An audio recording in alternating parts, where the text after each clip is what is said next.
So, openings in anime normally hype up the viewer and contain hints about the episodes certain characters are going to be a part of. I thought it would be fun to look at Bleach's openings with the recent announcement of the animation of the 1000-Year Blood Arc and the animation of Burn the Witch. I was excited to look back at these openings because Bleach had so many great bangers. A lot of the characters in Bleach are very memorable, and a lot of these openings help remind me of some of my favorites. I could talk about my favorite characters another day though. For now though, let's hop into this list of ranking all the Bleach openings from worst to best.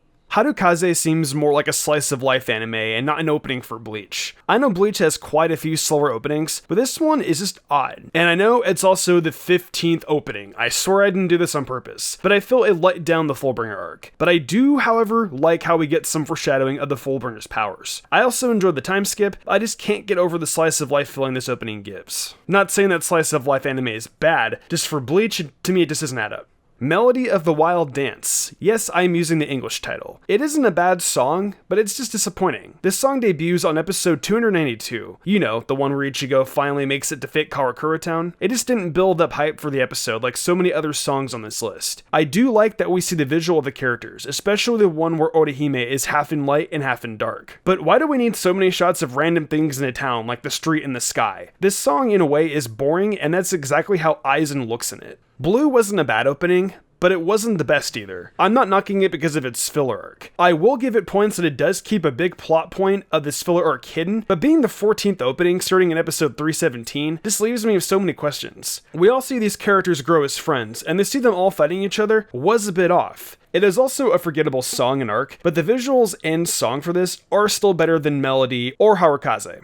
Alone does start out slow, but that rock chord it hits just screams Bleach. This is on the right track for a great opening. Where it's let down is some of the odd visuals. Like, why is Kon singing at the start? Also, I feel for some of the attacks, the song just doesn't fit. Like when we see Rukia using her Shikai, the song doesn't seem to fit. It feels like that moment should be bigger, but it's just not. I do like when we see Orihime turn to Aizen though, showing that she was going to be captured or turned during this arc. It's also great seeing all the Arankars, along with the visual of Aizen changing from a Soul Reaper captain to the villain of this arc. Rolling Star is a really good opening. We first get it at the end of the Bount arc and the start of the Arankar arc. This is where the issue lies. It has some great foreshadowing, but it doesn't really represent both arcs fairly. Like at 35 seconds in, you can clearly see someone who looks like Maki, who's in a filler arc. But we also have canon foreshadowing in this song. It just gets a little bit mixed up to me, but there are some great moments. With all the images of Orihime and her power, we get a hint at what is about to happen to our main cast. But by far my favorite moment is when Gin hugs Rangiku, hinting at the ultimate betrayal we will see later on. Asterix, the first opening for Bleach, is really good. I know it's not as action-packed as some of the later ones, but it's slow with a great beat and an even better guitar. This is the first time we really get introduced to our characters, and I wish we got to see more movement. It would have been nice to maybe see Ichigo and the gang up against the Hollow. Also, I have to say some of the outfits in the opening are better than what they were in the anime, and I wish we had some of these. I do like how it shows Byakuya for a moment along with Yoruichi, foreshadowing at two characters we will see a lot of along with a few others. It also does a great job of showing off how Ichigo and Rukia will interact in this first arc just by that short moment.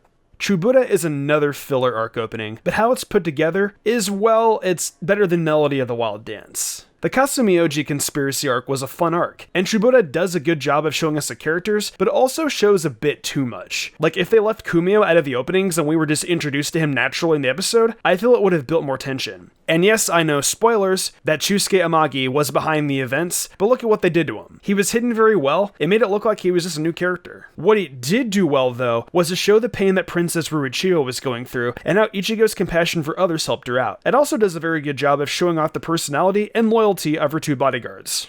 Before I get into number 8, I just want to say from this point on, they are all so close. Anime Rosa does an amazing job of showing us new characters for another filler arc. The Zanpakuto Rebellion arc is one of the better filler arcs I have seen, and this opening does a great job of showing us what we should be excited for. It starts off with Muramasa wiping the blood from his eyes, which he flicks away. The blood transitions to Suzumabachi flying in front of a group of the freed Zanpakuto's spirits. Some we can guess who they are at first, and others just remain a mystery.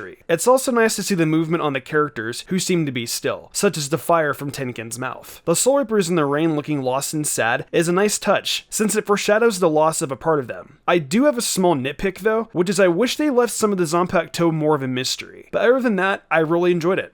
D-Techno Life, which is our second opening, does an amazing job of setting up the Soul Society arc, starting right off the bat with Ichigo sitting in a field of swords, reminiscent of his training with Yoruichi in the episode Overcome Your Limits. It also shows the deep connection between Rukia and Ichigo with the panic shot. D-Techno Life also does an amazing job of incorporating action scenes in the opening to the music. Like when we see Kenny jump down, we hear the music building up and release when he hits Ichigo's sword. It's not a large crescendo, but it does lead us to 3 separate shots that build on the action. It also does a great job of showing off every power in our main group. It also shows off some of the central places in this arc, along with the captains we are yet to meet. Velonica is more of an arts take on a Bleach opening, but what it does is still amazing. It shows clearly who our cast will be during the second part of the Hueco Mundo arc. One of the best moments is when we see the main cast appearing in the desert like a mirage. This leads into Aizen standing in a boneyard of dead hollows before switching to how he used to look when he was a captain. This also shows Gin and Kaname as captains again, behind Aizen with one looking off to the left and the other to the right. The ending is also great with Ichigo walking forward between all of those who are going to defend Fate Karakura Town.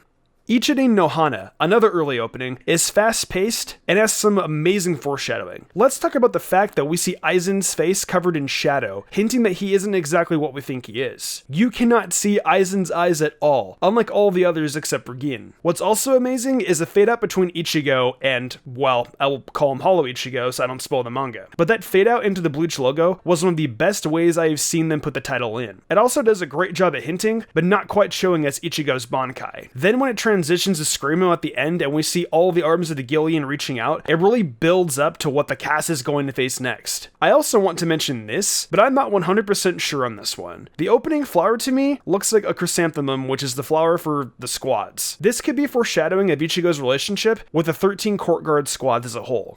Shoujo S is another artsy opening, and I'm not saying it because we see the 3 best girls dancing. One of my favorite scenes is when there are 2 hands shaking, signifying the 13 court guard squad flowers, to show the improved relationship between our main cast and the captains. With its pop rock beat, it also creates a fun vibe for the episodes we're about ready to see. And yes, I know this one has a bit of fan service in it, but it's done tastefully. On the note of fan service and Rukia and Orihime dancing, there are 2 ways of looking at it. 1, they are dancing because they are fighting for the title of best girl, or 2, they are dancing because their situation parallels each other. I mean, they were both kidnapped and both needed Ichigo to save them from the situation they found themselves in.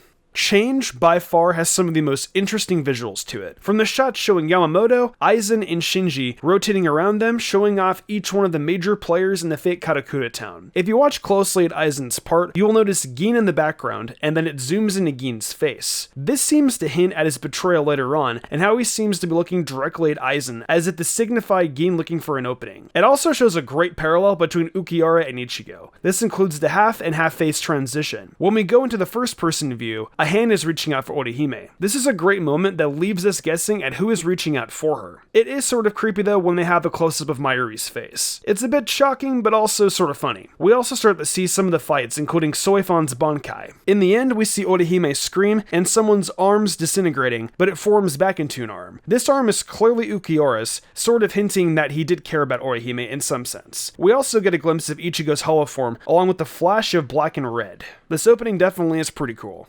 Tonight is a great opening, and that's why it's up here. I'm not a huge fan of the Bount arc, but Tonight is a fun opening. This opening not only shows off characters in battle, but locations we are going to see that are pivotal to the arc. The intro starts out with flashes of silhouettes of all the characters before the doll forms of Rin, Kuroda, and Nobo, jumping over Ichigo's head. This will be our first introduction to the Mod Souls. They are being chased by Chad, Rukia, and Orihime, hinting at the relationship the 3 new Mod Souls will have in this arc. We then see Byakuya and Renji use Soul Candy to get out of their Gigai along with Toshido and Rangiku. This transitions into a fight against some of the Bount dolls. I love how they transition into Ichigo's Bankai before showing off the cave that the Bounts once lived in before someone sets up. I'm not sure what Bount it is, but you can definitely see Sawatria in the background on the ledge. Then we see all the Bounts that we are going to fight, and then we see our main cast again.